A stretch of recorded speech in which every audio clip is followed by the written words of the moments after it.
Hey, well, welcome everyone to our weekly virtual forum. My name is Joe and I'm the CEO of IPM. And we're pleased today to have with us a very special guest, a relatively new friend of the organization, but an old and dear friend of our regional director for South Asia, Mahesh Upadhyaya. And Mahesh and my colleague Ilsa and Adela, who's not able to join us, and I had the pleasure of meeting Ram earlier this year and hearing about his book, his new book, and his work. And we just thought, with the election coming on Tuesday and all the turmoil in the world, with the spread of the pandemic and a number of other things, it would really be a nice occasion to take some time to center ourselves, allow ourselves to be in as much peace as possible at a time like this, and to benefit from the real wisdom and compassion that Ram's work is all about. So I don't want to say too much more other than to thank him for being here and to remind all of you at home to mute your Zoom call if you're on Zoom right now. And also, if you're following us on Facebook, to feel free to chat a question into that feed, to share the feed directly with your friends and loved ones. And also you can chat or type into the chat function during the course of our conversation today. And we'll come back with a little bit of discussion towards the end of the presentation. So without further ado, I'd like to turn it over to my longstanding colleague and dear friend, Mahesh Upadhyaya. Yeah, it's a great pleasure and honor to be introducing, and a privilege to be introducing Dr. Ram. Ram has been a friend right from my school days since I was a 15-year-old. We went to college together. We studied in St. Xavier's College. He's very familiar with some of the work that some of our partners in the region do, especially Bhal and what the Catholic Church has done in that region. But apart from all that, I think Ram grew up as a scientist. We both studied biochemistry, and then he went on to pursue his master's in biochemistry, whereas I used to pass by his college and visit a rural center in Jambusar town, which is like an hour away from his college. And during those years, I think our friendship continued, and over the years, Ram has done some excellent work in both biochemistry, neuroscience, and yoga and health practices. Briefly, before I hand over this thing to Mike, I just want to point out that there are two types of gurus in this world that many Indians are familiar with. Those who have name, fame, and have a cult following. And often I come back from the United States pretty confused about both yoga and Indian theology. On the other side, we have many simple, humble teachers who focus on the teaching and not on themselves. Ram is one of those who focuses on the teaching. Just like his father, Dr. Rao did, who was a very well-known scientist who did amazing work on reverse osmosis in India, who could have built a billion-dollar industry around it, but chose to serve his country. His grandfather, Pandit Subba Ramaya, was also very well-known and a man of sterling values, and Ram carries on that tradition in his family. So without much ado, Ram, I pass on the mic to you and look forward to your sharing of your knowledge and wisdom about good living practices. Thank you. Thank you so much, Mahesh. I'm not sure you really put me on the throne out there. I don't think I deserve that. But anyway, thank you so much. So friends, I'd like to thank Joe and Ilse and Mahesh, of course, and of course, the entire staff of IPM for inviting me to this weekly meeting. I mean, you could have chosen so many people out there, but the fact that you chose to invite me, I really feel drawn to you people. There you are. So what I'll do is I'll talk to you a little bit about my interests in neuroscience and the book that I wrote. And I'll share with you some of these insights about the tools that I practice from the book. And of course, from my day-to-day interactions with the patients and people that come with, my focus on neuroscience has been on the area called Alzheimer's disease. So this is a condition where people lose their memory. It's a pathological condition. And over the time, I actually working with all those patients, and of course, the inability to provide any sort of permanent cure had led me to write this book. And what's interesting is if you notice, our world right now is besieged with the pandemic, right? And then, of course, there's a lot of civil unrest, a lot of natural calamities. Out here in California itself, we've been having wildfires unabated. It's continuing. No one is happy. The economy is tumbling around the world. Businesses have closed. There are a lot of health concerns. Within our own selves, there's been a change in our daily routines. And what this has led to is a lot of emotional turbulence or emotional problems: fear, worry, anxiety, anger, rage, depression, you name it, and everyone is experiencing that. Everywhere that I look to, there's disease and suffering, and everyone is seeking answers to some of the most pertinent questions, but they remain clueless and they're confused. The mind is foggy and there are no clear answers. The one common question that I keep getting asked is, why is there so much of disease and why is there so much of suffering? And what exactly is the cause of disease? Well, it's a very fair question. And if you look at the present circumstances, the medical experts will tell you that disease is caused because of viruses or bacteria, or for now, it's a fall season and you have a lot of allergies, the flu. And the question is that the real cause? Because if that is the case, then the entire world should have been suffering from these conditions, right? But it's just a select few. So what I like to argue is that disease, poor health, ill health, suffering, all these come when the emotions, the mind, and the body. Okay, so the emotions, the mind, and the body, these are out of alignment and they function independently as though they are independent entities. I like to call this a fractionated life. Okay, so the question is, what exactly happens when the emotions, the mind, and the body work out of alignment? And why is it so important? So let me discuss these in detail. I'll share some slides with you. And then, I'll tell you about some tools or tips to strengthen the emotions, mind, and body. So that will promote good health and wellness. So let me go ahead and start sharing some of the slides here.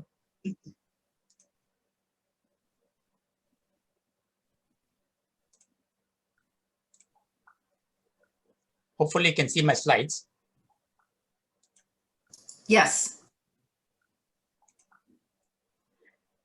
All right, so when we define ourselves as humans, okay, we have to understand that as humans, we are a combination of the emotions, the mind, and the body.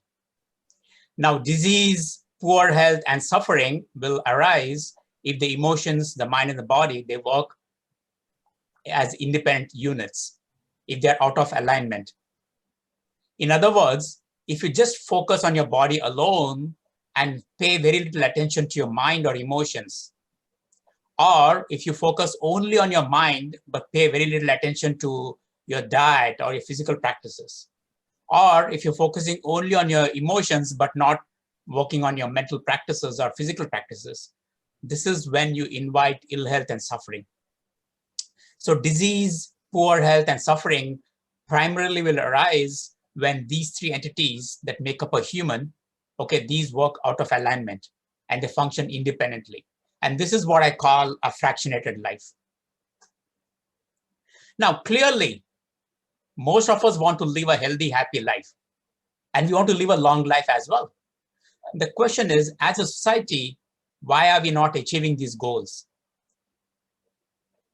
Why are we having all these problems of ill health and suffering?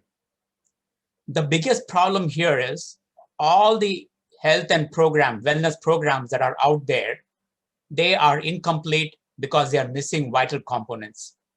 So if you take books on diet, they'll emphasize only on diet. And they don't talk about physical exercise. They won't talk about emotions. If you talk about books on physical exercise or programs on physical exercise, they'll tell you that physical exercise is very good for you, but they won't talk about diet. They won't talk about how to control your emotions. If you look at emotional programs, they'll provide you tips and interventions, but they do not typically bring in the practices of diet and physical exercise as well. So what's happening is, in all these cases, we are leading what I call a fractionated life. So let's say you read a book that teaches you how to maintain a good quality diet. You read the book, you follow it, you must have done an excellent job of improving your health status, say your weight, your blood pressure, your cholesterol levels and everything. But the problem is, if you continue exploding with emotional outbursts at home, okay, or at work, or if you find yourself sitting in front of the TV with very little physical activity, okay, all you have done is addressed only a fraction of what you're doing, a fraction of your life. And that's the reason why you end up having ill health and suffering. As long as we lead a fractionated life, we do not act as a wholesome individual, which means that we are promoting a rapid biological decay in our lives. The question is, do you want to be a 30-year-old person in a 70-year-old body? Or do you want to be a 70-year-old in a 30-year-old body? I hope you got the meaning what I want to say here. So basically, to maintain and sustain a fulfilling good health and optimal life, you need to lead an unfractionated or a wholesome life. And to do that, we have to remember that we are a combination of body, mind, and emotions. And we have to act accordingly. Okay, only then it will lead to a harmonious life with significant increased protection from illness and disease. Now, the question is, how do we keep these three entities, the body, mind, and emotions, how do we keep it in sync? How do we keep it as a single unit 24/7 for optimal health and living? We do so by cultivating good living practices. And this is a term that I used, which I also wrote the book. Now, if you go into the world, there are good manufacturing practices. There are good laboratory practices. There are good educational practices. There are good environmental practices. The question is, within our own life, what are we doing to keep those good practices? All right. And so that's the term I use, good living practices. It's very, very similar, very akin to all the other good practices, except that here we are talking about how do we maintain a good living. Now, good living practices, it's a broad umbrella. It's an umbrella term. And under that, I have declassified it as good emotional practices to keep the emotions neutral, good mental practices, and good physical practices. So when we talk about good emotional practices, we are talking about tools that allows us to perceive, understand, control, evaluate, and express our emotions. This enables us to be aware of our life's daily dramas. It allows us to control our emotions. It allows us to act effortlessly to experience peace. The tools that I use for good emotional practices include meditation, the cultivation of a defined set of positive emotions, and ways to overcome negative emotions, what I call as emotional deterrents. But that is not alone. Along with good emotional practices, you also need to have good mental practices. Good mental practices is all about reinforcing the structural and functional aspects of the brain. Because when we talk about the mind and good mental practices, the mind is so subtle. It's hard to imagine the mind, right? But we can imagine the mind in terms of the brain structure and function. So this can be achieved through good sleeping practices, mental exercises, and engaging in selfless services. When you incorporate these mental practices, you will lower the risk of serious health problems. You will lower stress. You will improve your mood. You will enhance your mental clarity, and it will help you to make correct and wise decisions. And by the way, when I'm saying all this, I'm not pulling any of these concepts from etheric space. Yes, I am taking the concepts from the sciences of yoga and Ayurveda, but these are all well supported by evidence-based research studies. Some of the studies which we have done in our own laboratory and some of the studies that have been done elsewhere. But again, it's not sufficient to have good emotional and good mental practices. We also need to cultivate good physical practices. Good physical practices will promote harmonious living by good eating practices, physical exercise, and tuning our body. Those who incorporate good physical practices into their daily routines will not only feel empowered, but they'll also feel positive about the life that they're dealing with. In addition, notice one thing. Everyone out there is talking about immunity. Okay, they're saying one way to combat the virus is gaining immunity. Immunity is not just a physical thing. When we talk about immunity, we have to talk about immunity at the level of emotional immunity, at the level of mind, mental immunity, and at the level of the body, physical immunity. It's only when we combine these three practices, emotional, mental, and physical practices, that's when it allows us to gain strength and to have good immunity that will provide us all the energy to have a good living. Okay. Now, let's look at some of these practices into a little detail. So in good emotional practices, one of the things that I talk about is meditation. And if time permits, we'll do a guided meditation. Now, there are many forms of meditation. There are many types of meditation. And the benefits are amazing. And there are evidence-based studies to talk about the effects of meditation on the body, on the mind, and on the emotions. The problem is a lot of people get confused with the term meditation. They think meditation, some of them are really fearful because they think meditation means to shave your head, to wear orange robes, to light an incense, and then to sit in the corner of a room and close your eyes. Well, in my book, I've talked about meditation, not in these terms. Meditation is a combination of undivided attention, focus, and awareness. Now, remember one thing. This undivided attention, focus, and awareness, we have it in us. We have done this before. It's only that we are not aware that it's a meditation.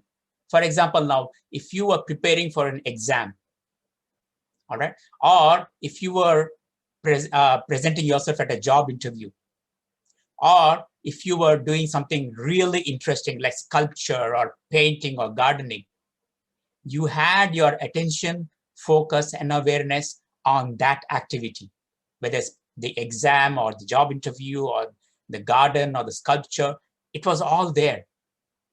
Okay? That's meditation.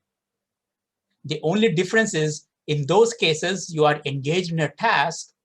In the kind of meditation that we talk about, which is the yogic meditation, we are just putting our attention, focus, and awareness on our breath. So that's the only difference. So if you have an undivided attention, focus on awareness on whatever you do, whatever task you do, that's meditation. And that is extremely important, my friends, because it brings fulfillment, it strengthens your emotions, it strengthens your body, it strengthens your mind. Any form of activity where you have an undisturbed attention, focus, and awareness is meditation, and it is very beneficial. Where can you practice this? Well, cooking. When you're cooking your food, where is your mind and where is your emotions? Okay, is it on the act of cooking? Cooking doesn't mean just eating. It is putting your attention, focus, and awareness on the act of cooking. Okay, in the same way, eating. When you are eating your food, where exactly is your mind and what is your emotional status? Are you quiet? Are your emotions at bay? Is your mind on the act of eating?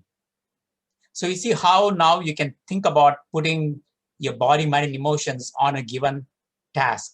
And that in itself is meditation. Now, when we talk about good emotion practices, along with meditation, you need to cultivate good positive emotions, and you need to overcome negative emotions.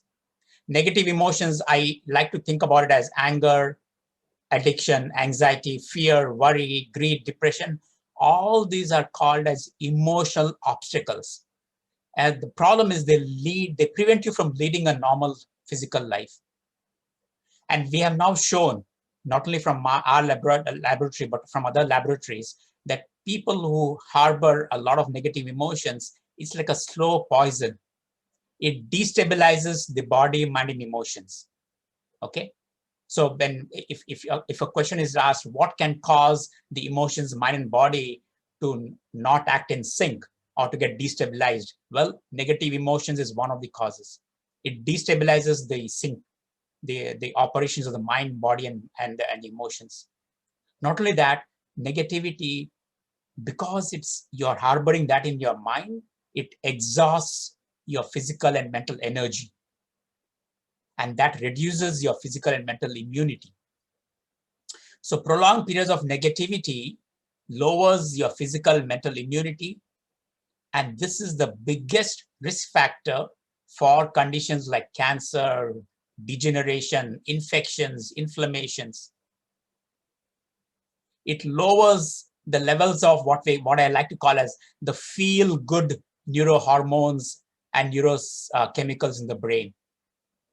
And the other problem with negativity is once it gets established, it's a spiral loop of negativity. It keeps building on and on.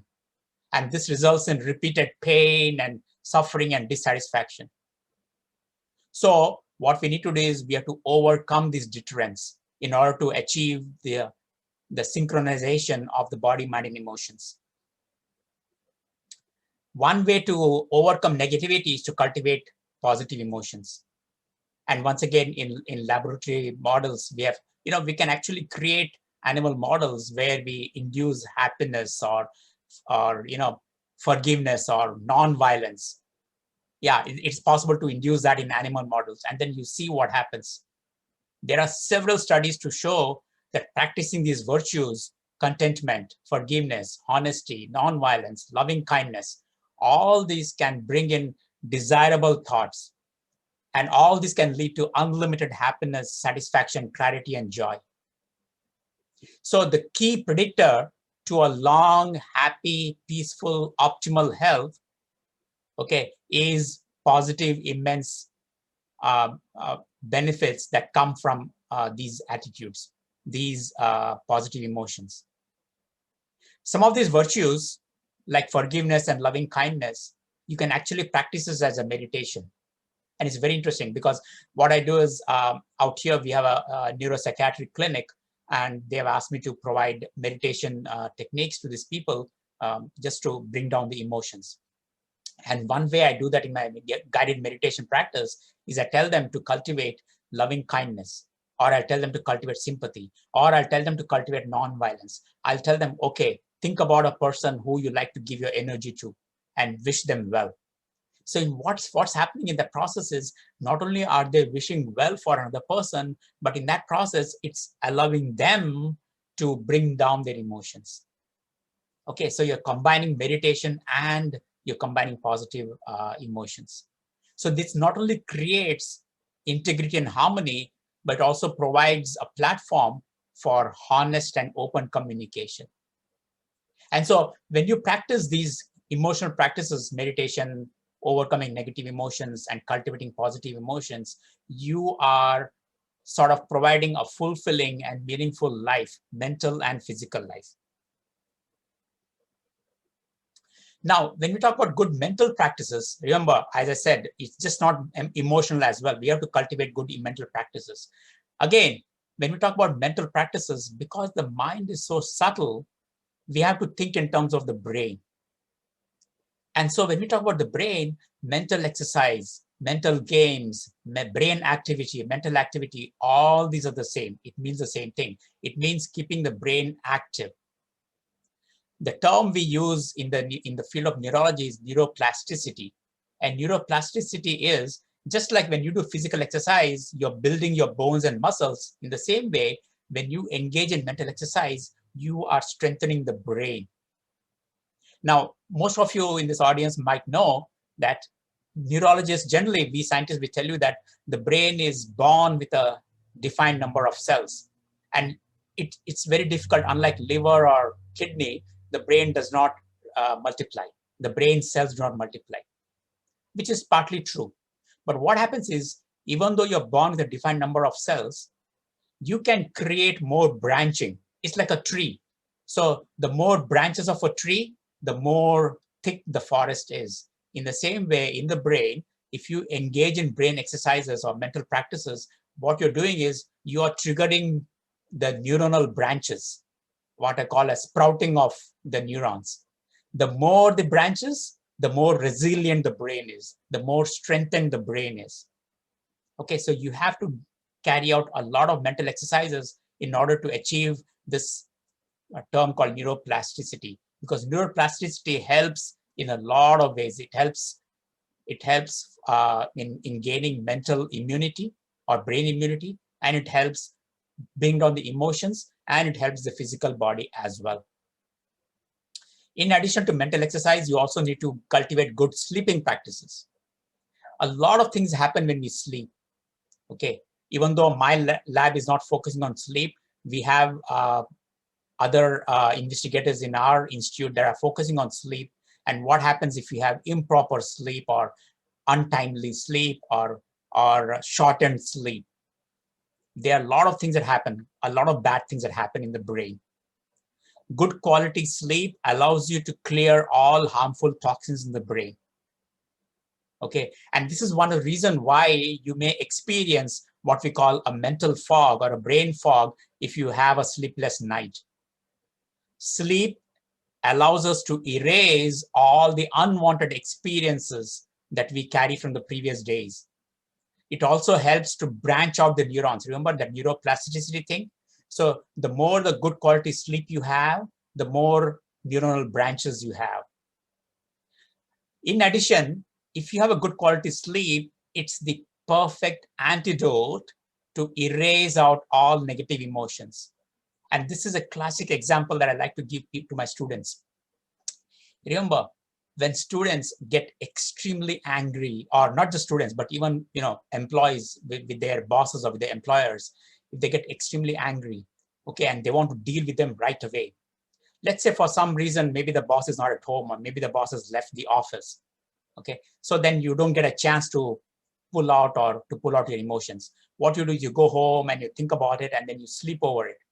And next day morning when you get up, if you had a good sleep, next day morning when you get up, you'll notice, do I really have to act it? It's okay. Maybe I can just forget it.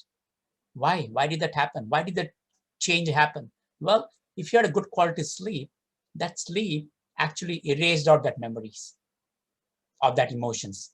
Okay. And so now what happened is, because the negative emotions have been erased, it gets taken by the positive emotions. And so you now come to a point where you say, it's okay, I don't need to deal it that way. So good quality sleep erases out negative emotions. It strengthens your emotions, mind, and physical health, and improves your physical quality of life as well. Selfless service does so much good to the brain. It does so much good to the emotions. It does so much good to the physical body. There are thousands of studies out there now to show what exactly happens when you engage in selfless services. Selfless services is one act that strengthens the mind, emotions, and body nexus. So if you want to stabilize your emotions, mind, and body, and if you want to know what is that one thing I can do, selfless service. In addition to contributing to emotional health and well-being, selfless service strengthens your mind, it strengthens your physical body. It brings down the negative emotions. It boosts up the feel-good neurochemicals that brings about positive emotions. Okay, and remember one thing, if you do a selfless service or a selfless act with the right kind of attitude, that is meditation. So now you see how you're bringing in the aspects of the mind and the aspects of the emotions. So if you do the selfless service in a correct manner, in the right attitude, it's a meditation. And right now, we are in a situation, the COVID-19 situation has created so many avenues for us to engage in selfless services. I mean, in my book, I provided hundreds of ways that you can do selfless service, but you don't have to look at my book. Just think about the numerous ways of selfless service that you can do, especially in this situation. But again, it's just not about emotional practices and mental practices. You need to bring in good physical practices as well. Good physical practices will make you feel more optimistic about life. It improves your physical energy. It strengthens not only your body, but strengthens the mind and your emotions. Good physical practices includes good eating practices. And in my book, I mentioned you are what, when, how, where, and why you eat. And right now, the books that are out there will tell you what you eat. They tell you about high quality, unprocessed, organic, freshly prepared food with the right kind of carbs and proteins and fats and veggies and fruits and nuts and all that. That's all fine. But the question is, when are you eating that food? Because timing is extremely important. And by the way, 2 years ago, the Nobel Prize in Medicine was awarded to those people who talked about the practices of eating at the right time. For people who are interested in losing weight, or for people who are interested in controlling their hypertension, or for the people who are interested in bringing out negative emotions, timings of the meal is extremely important. How you eat, it's just not about eating organic, freshly prepared food. It's how you're eating. Are you meditating on the food when you're eating? Are there a lot of disturbances around you? Where is your attention? Where is your focus? Where is your awareness? Is it on the food or is it elsewhere? Where are you eating your food? Are you eating in a quiet environment where your emotions are stable, where you're not disturbed? Or are you eating in a place where there's a lot of disturbance? Remember one thing, if you want to achieve your goals, and this is for all of us, right? All of us, finally, what are we doing? We are trying to achieve our goals. We are trying to fulfill our aspirations. We are trying to fulfill our aims. We want to serve the world. IPM, you staff, you members, I mean, all of you are interested in helping the world out there. The question is, are you taking proper care of your health? Because if you are not healthy, you cannot do service to others. So remember, health is your personal property and you need to keep yourself healthy. So think about where you're eating, why you're eating, how you're eating, when you're eating your food. Okay, that's when you'll find a great meaning in your existence and the reason to live. Along with good eating practices, you need to have good physical practices. And I'm sure all of you are aware, there are thousands and thousands of research studies and books out there that tell you about what exactly happens when you engage in good physical exercises. The benefits are numerous. It's difficult for me to say it in 5 minutes what it is. I'll just summarize it by saying it erases negativity, it improves positive emotions, it provides good quality sleep, it strengthens your brain, it improves the neuronal branching. So you see how everything's coming together now? It lowers inflammation, it improves your immunity. And for most of us who are above 50, okay, in this group, what happens is with time, as we become a little older, the flow of blood from the heart to the brain gradually decreases. And the minute it decreases, what happens is, unfortunately, there's no pill or there's no drug to improve the cerebral blood flow. The brain cannot survive without having a continuous supply of blood. Okay. And one way to improve the cerebral blood flow is mental exercise and physical exercise. Okay. And of course, the third part of physical exercise is to maintain the body, tuning your body.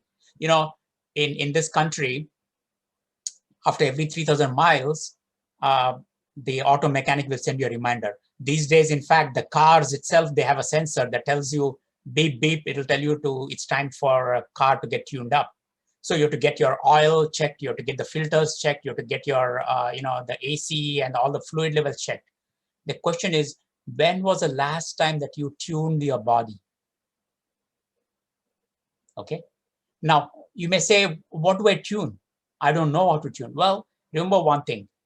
you are bringing in impressions from the outside to your body through the 5 gateways. We call it the 5 portals. Okay, the sense of sound, touch, sight, taste, and smell. The ears, the skin, the eyes, the nose, and the mouth or the tongue. If you tune these 5 sense organs, my friends, you are tuning the entire body, because these 5 sensory organs are connected to all the body parts, every body part, including the brain. And so if you tune and keep all the 5 sense organs, what I call as tuned on a regular basis, you are strengthening your body, your mind, and your emotions. So the conclusions are, these are very simple tools to maintain good health and wellness. Good health and wellness is your personal property, and you need to take good care of all these. Okay. In order to take good care, you have to have your emotions, mind, and body acting as not separate entities, but acting as one unit, as though they are dependent on each other. These entities have to be in sync 24/7. So you have to cultivate good emotions, you have to overcome negativity, do not be harsh on others, practice meditation, make sure that you keep your brain active, engage in brain exercises, cultivate good sleeping practices, because poor sleep can trigger a lot of issues. Physical exercise, 30 minutes to 1 hour is a good way to practice physical exercise. You can engage your mind and your emotions when you are doing a physical exercise as well. And then selfless service, good oral hygiene practices, daily physical exercises, good eating practices. All these are required to maintain good health, to maintain good mind and brain, and to maintain good emotions. Now, notice one thing, the mission of IPM, okay, I did some research here, it was established in 1974, is to promote justice, peace, and hope. And IPM is promoting this through 5 areas, right?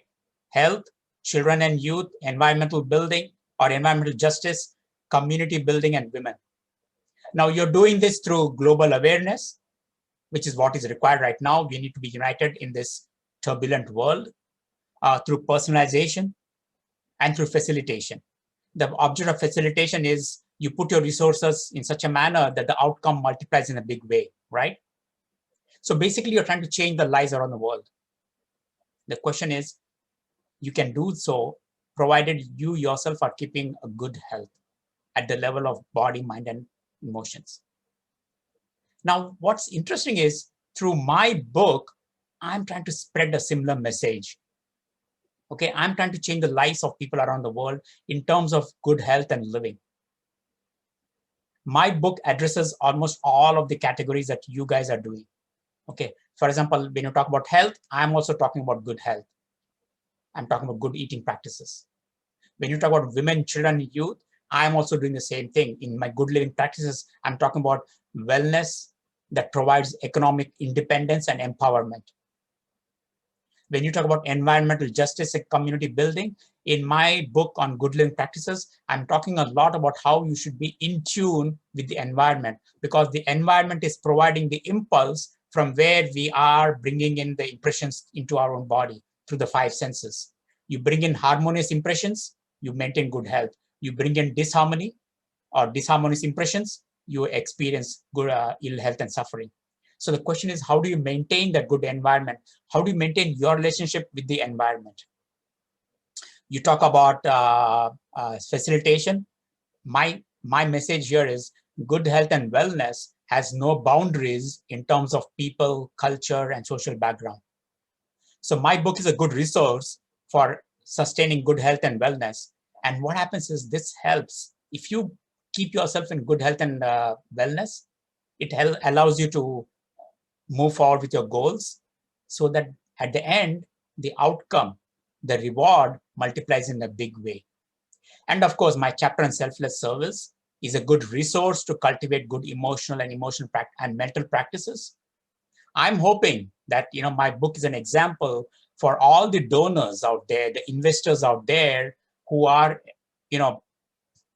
supporting IPM, support IPM in a big way. open up your pockets, especially around this time, because, you know, supporting IPM helps globally because, you know, it helps the entire civilization.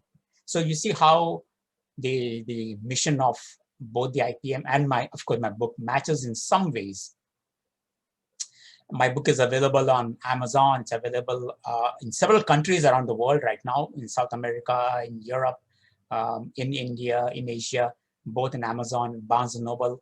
And of course, what I've done is I also created small segments of 5 to 6 minutes each under the title Good Living Practices. And I've uploaded them on YouTube so that everybody benefits from that. All they have to do is on YouTube, just say Good Living Practice. And there are, right now, I have about 10 or 11 segments of my book. Each segment is like a 4 to 5 minutes video with 3 or 4 tips to engage the emotions, mind, and body.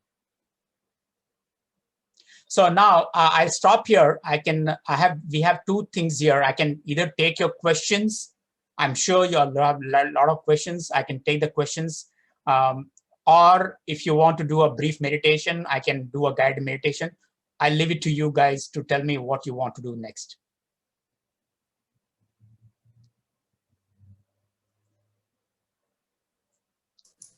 I'm wondering how everyone feels. I think that it might be nice. We have about, just want to confirm, we have about 13 minutes, 12 minutes. Maybe we could open it up. Open it up for any questions, and then maybe end with the guided meditation. How much time would you like for that, Doctor? Whatever you say. I mean, 5 minutes, 6 minutes. Okay. So let's take a few questions and then we can transition. So I see in the chat there's a question from Carol. Yeah, I do. You want to convey that while I check Facebook? Sure. Carol's saying 2 items she'd like to hear your comment about. Multitasking destroys meditation, and then clutter and disorganization are negative. I got the first question. What was the second one? Clutter and disorganization are negative. Carol, feel free to unmute yourself and clarify. Yeah. So the first question on multitasking, you know, the very fact that when I say meditation is focus, attention, awareness. Okay. The focus, attention, awareness gets disturbed if you do multitasking. Okay. And we have in the science of Ayurveda, we have a term for that. Okay, it's called the Vata disturbance, where you are doing a lot of tasks. Your attention, focus, and awareness is not on a single one. So what happens is, now, it doesn't mean that you will not achieve complete results from that. Some people are very good at it. Maybe they're good at it and they can do it. But in general, we have noticed that if you do multitasking at the same time, because of the disturbed focus, attention, awareness, you don't achieve the desired results. And so it's always a good practice, okay, to do one task with your attention, focus, and your awareness on that task, finish that, and then move on. What happens is, if you have an undivided attention, focus, and awareness on one task, you are able to fulfill that or complete that much more quickly than what you think. And then it becomes easy to move on to the other tasks as well in a linear fashion. So that's the, not just my opinion, but you know, it's known out there that that's what happens with regard to multitasking. And then with regard to cluttering and accumulating things. So there is a disorder. Okay, and I know people may not like this, but it's called hoarding disorder or hoarding disease, chronic hoarding disease. And these are the people who have hoarded a lot of things that has come not from their life, but from their mothers, from their fathers. It goes on for generations together. It gets cluttered into their garage. It gets cluttered into the living rooms, and they just don't want to get out of that. That is not a good practice, because it hurts the emotions, it hurts the brain, it hurts the body as well. And even though I have not seen these patients, I have, through my interactions with other scientists, we have encountered indirectly a lot of these people who have the hoarding disorder. And my friends, it is not at all good practice. Now, the question is, how do you tell these people to get out of it? Because this is a chronic condition. It's not very simple. It's not very easy to tell them, oh, just forget about all this. No, they really are so possessive about these items. So it requires as careful nurturing and interaction, just like you are dealing with another psychiatric patient. It requires a lot of sessions. You have to tell them the negative benefits, the negative problems that comes with hoarding and cluttering. All right, but yes, it is a serious condition.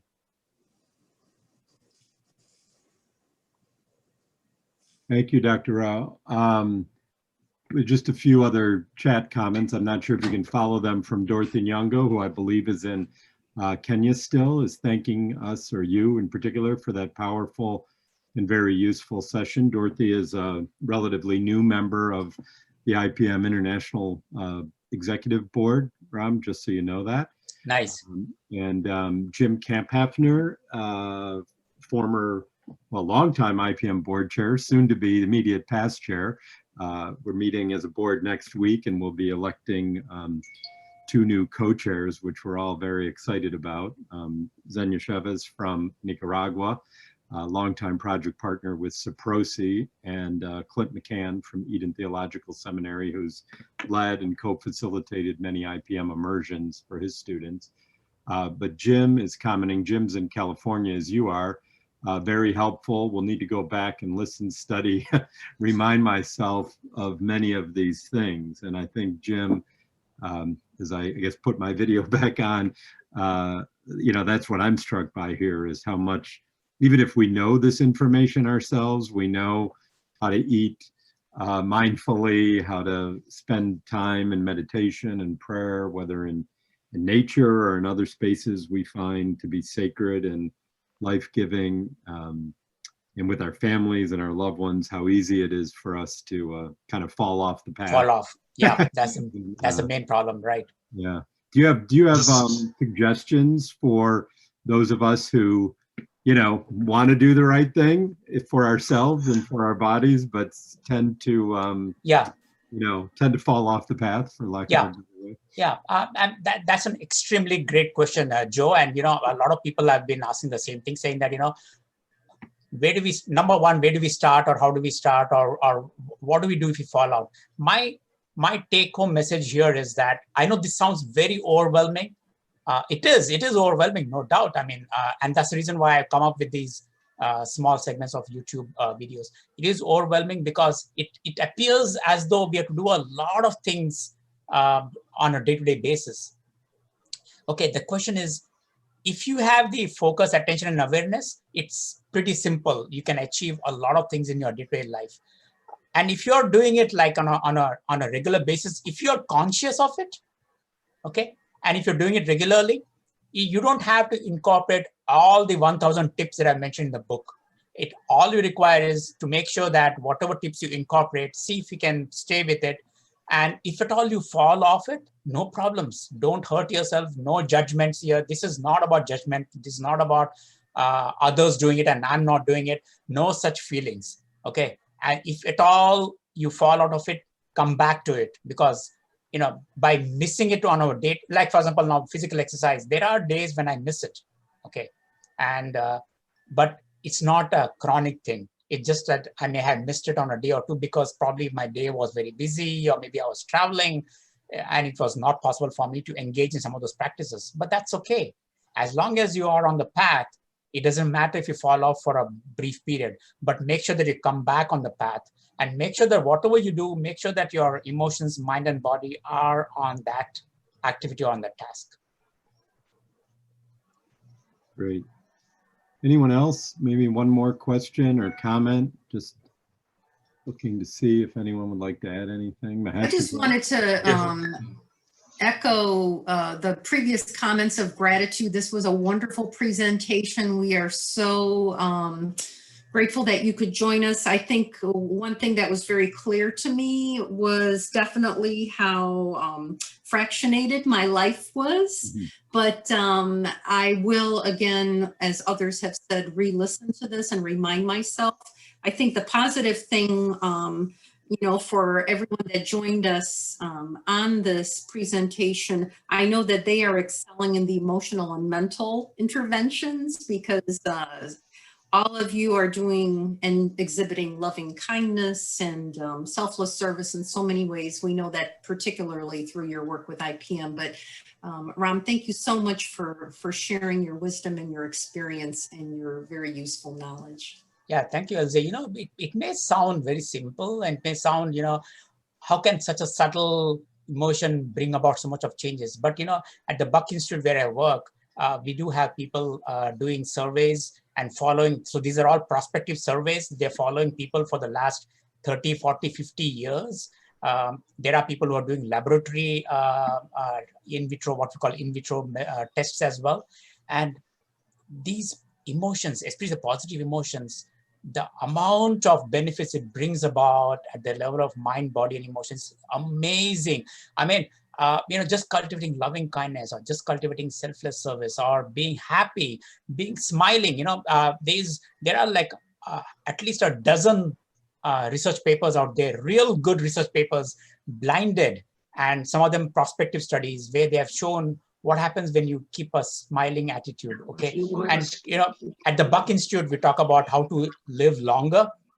And my message is that you can live longer, but the problem is you don't want to live long having a lot of suffering and ill health. You want to live long without having any problems in your life, without having a good quality life. So we call that a health span. Health span is where your life is without any disease or ill health. One of the ways to achieve a good health span, that is living longer without having any associated morbid conditions, is all these positive emotions. These positive emotions have so much influence on your longevity. And there are a few books that have been written about emotions and longevity. So, there's a meaning to all that. Thank you so much. We have people on the call from El Salvador, India, Kenya, Nepal, a few other places, obviously across the United States. But I know that all of us, especially those of us in the United States with the election coming up on Tuesday, but also all those around the world dealing with the stress and the turmoil around the pandemic and their own government's response, really need to remain as focused as we can on loving kindness and our the way that we support one another, that I think you so beautifully reflected for us today. So maybe I'd invite you now to lead us in a closing guided meditation, and then Ilse will sign us off for those of you who are following on Facebook after the fact. And I would just remind you before we head into the meditation that next week, the IPM International Executive Board will be meeting virtually in Kenya, and our forum will be in conjunction with that presentation. There'll be more information to follow coming out early next week. So we look forward to seeing you all then, and thank you all again for joining us this morning, and thank you especially Mahesh and Ilse for helping to arrange this with Dr. Ram. And Ram, thank you so much for all you've been doing for IPM during these difficult times. Thank you. All right. Let's, if you're not muted, just go ahead and mute yourselves and go ahead and take a very comfortable sitting position. You can either be on the chair or you can be on the floor. Wherever you are, make sure that you're sitting tall. If you're on the floor, make sure that you're resting your back against the wall. And if you need to, you can prop up your hips by sitting on a pillow. If you're on the chair, make sure that your back is resting against the chair, but don't slump, sit tall. Keep a tall spine. Make sure that your feet are firmly placed on the floor. Take your palms and place them gently on your knees and open up your palms to the sky.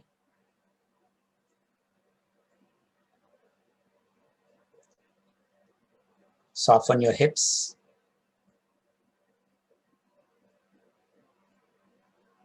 Soften your body. Soften your gaze. And if it's possible, if it's okay for you, just close your eyes and start coming down. Just watch what's happening in your mind right now. If there are any dramas, just let it go. You can deal with them later. Are there a lot of emotions? Is there a lot of emotional turmoil? Then just calm down. For the next few moments, allow the emotions to ebb.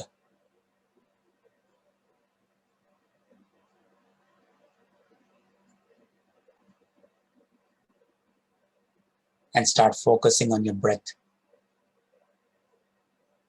So as I said, meditation is a 3-point exercise. So bring your focus and attention on your breath and be aware of your mind. If your mind wanders, just gently bring it back to this point of focus, which is your breath.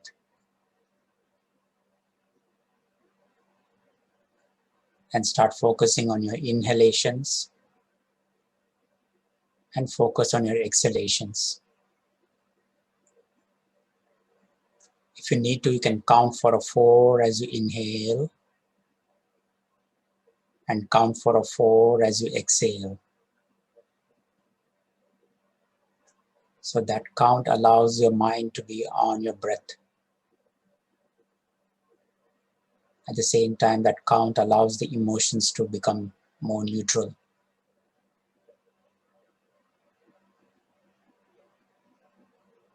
So continuously watch your breath and imagine your eyes turning inward. So your vision is watching you, the inside of you.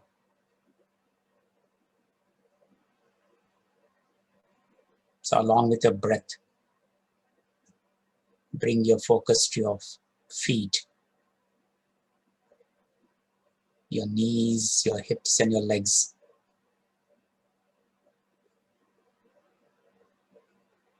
These beautiful tissues, the organs that keep supporting the entire body when we stand and when we sit. When were you last aware of these legs? The presence of them. This is the moment. And then bring your awareness to your hips. The hips that support the top half and the bottom half of the body. Imagine our lives without the hips. When was the last time you took notice of them? Well, this is the moment. Work with your breath and be aware of these wonderful hips. And now bring your awareness to your chest, the front and the back, the heart, the lungs, the liver, the kidneys. Just imagine what would happen if they don't function.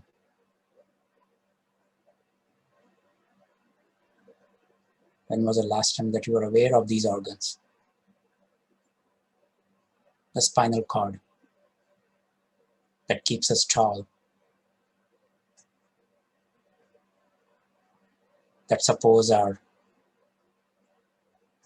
automatic functions.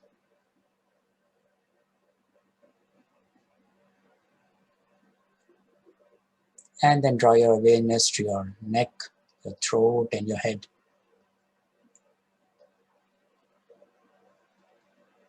The brain is not just something in the skull.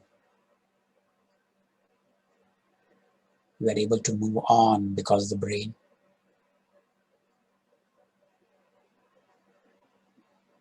So work with your breath through all these areas. And if you notice any unexplained pain or sensation, just don't worry about it. Just be a witness and just watch.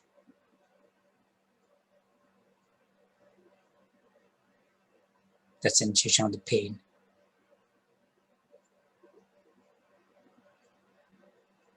Continue to be aware of your inhalations and exhalations. Making sure that your mind is still present on your breath. Your emotions are still neutral.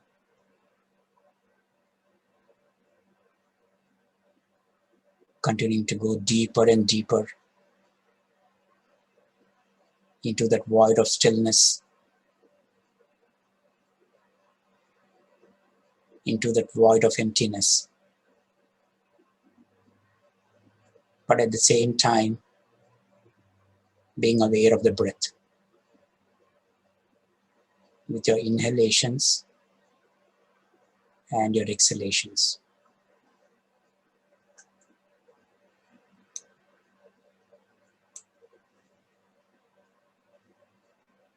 As you sit here, trying to bring the body, the mind, and the emotions in sync. Continue to maintain that calmness. Continuing to maintain that stillness. Just be aware of these affirmations that I'm going to read out. Feel the energy, the vibrations of each word of the affirmations, and absorb it along with your breath.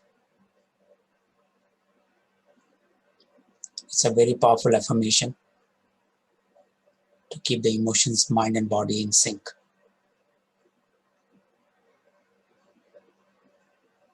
I'll say it out 2 times. This is me. I am the body. I am the mind. I am the emotions. This is me. I am the body. I am the mind. I am the emotions. My emotions are neutral. I let go of all negativity. My emotions are neutral. I let go of all negativity. My mind is clear. I love and respect myself. My mind is clear. I love and respect myself. My body is stable and grounded. My body is stable and grounded. I breathe in love. I breathe out love. I breathe in love. I breathe out love.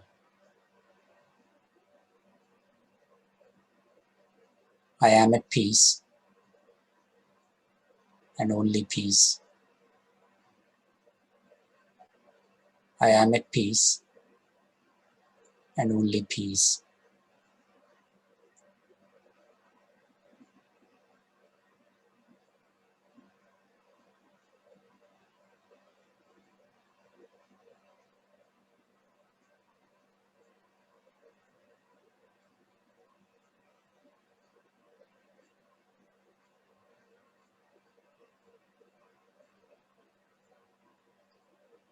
absorbing the energy of these affirmations. And together with your breath, allowing the energy to move through every part of your body, your brain, the subtle mind, and the emotions.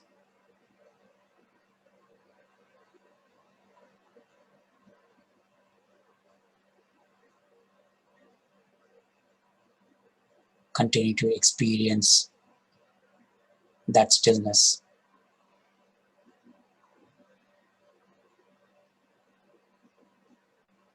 At the same time, being aware of your mind and your breath.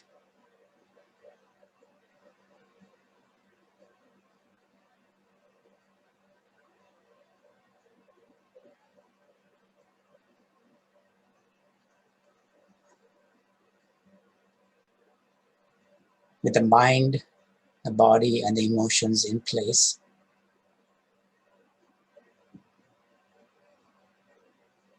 gently bend your elbows, bring the palms together, place it on your heart center, and gently acknowledge the divinity within your own selves.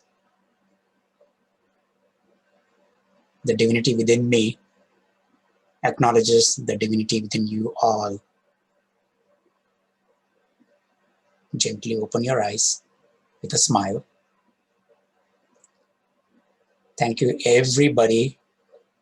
It's my honor and privilege to be with you all. If there are any questions, if some people I was not able to answer, you can always reach out to me through the email. You can write to Elze or Mahesh or Joe, and they can provide you with my email address. I wish you all the best in your goals, in your aims, in your aspirations. And I continue to pray that IPM flourishes so that the world is a better place to live. Thank you, everybody. Thank you so much. Thank you, Ram, and thank you, everyone. And may the peace that passes all understanding be with you throughout this coming weekend. Take care. Thank you all. Thank you. Thank you, Mahesh. Have a good day. Thank you.